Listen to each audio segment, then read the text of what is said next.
Sem Marja in sem zaljubljena v življenje.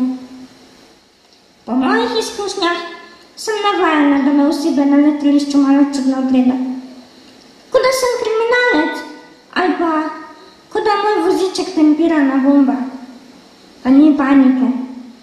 Ampak to, kar se mi je zgodilo, ko sem potovala v Estonijo, ja, to presega pa vse meje. Potovala sem v Tallinn na prostovoljno delo. Ker je bil najpogodnejši, sem se odločila, da bom potovala iz Gradca. Se pravi, iz Avstrije, ne? Vse je potekalo kot običajno. Dokumenti, karta, prtljaga, voziček, ja, tu se je pa zapletlo. Rekli so, da morajo biti akumulatorji ločeni od vozička. Da vam najprej demonstriram voziček.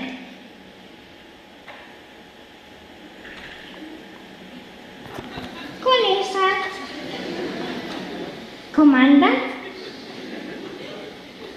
sedež, no, in tu so akumulatorji, pod sedežem.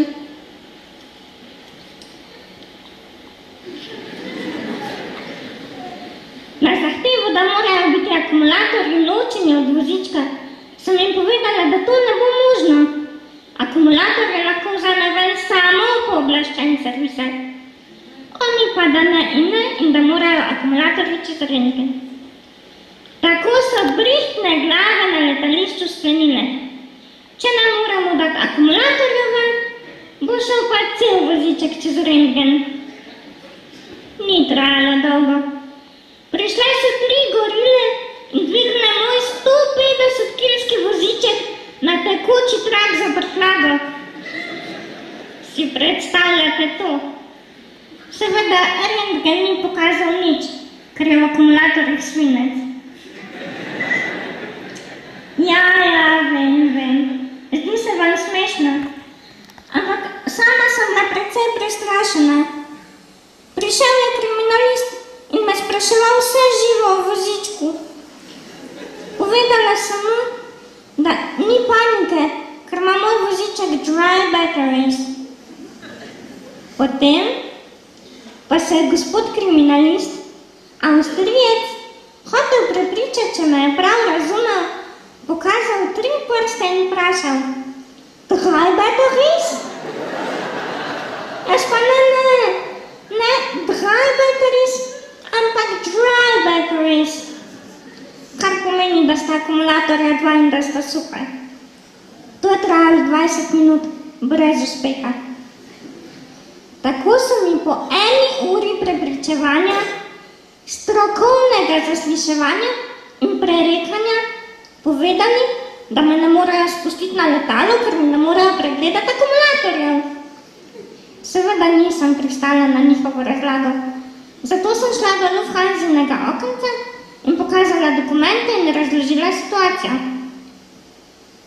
Rekli so, da akumulatorji načeloma niso problem, ampak da je karta narobe blokirana. In ko sem jim povedala, da je z mojo karto vse v redu in da je bil let potrjen, pa so mi rekli, da bi rabila neko posebno zdravniško potrdilo od Lufthansinega zdravnika, ki me še nikoli v življenju sploh videl ni. Ja, tega zdravnika so kasneje tudi poklicali. Ko sem mu povedala za svojo diagnozo, me je vprašal, če sem prepričana, da je to moja diagnoza in če ima morda še kakšno, ker po njegovem mnenju moja diagnoza sploh ne obstaja. Vam povem, to je bila teorija zarote v praksi.